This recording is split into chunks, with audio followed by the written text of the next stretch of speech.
everyone. I'm Prateeksha V Ullal from class 10th A. Today, let me start my talk by asking you all a riddle.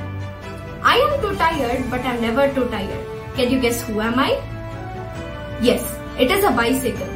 Nothing compares to the pleasure given by riding a bicycle. The World Bicycle Day is celebrated on 3rd of June. The United Nations wants us to be aware of the eco-friendly transportations to avoid the pollution. For many households, cycles are a daily tool. And on this particular day, organizations organize few rallies, the schools provide free cycles for the students, and also many cycle shops exhibit their cycles. Cycling is the best way to take care of your health. Now we can see that the usage of cycles have declined. But if we start using more cycles, we can go back to a period where cycles were the only medium to travel.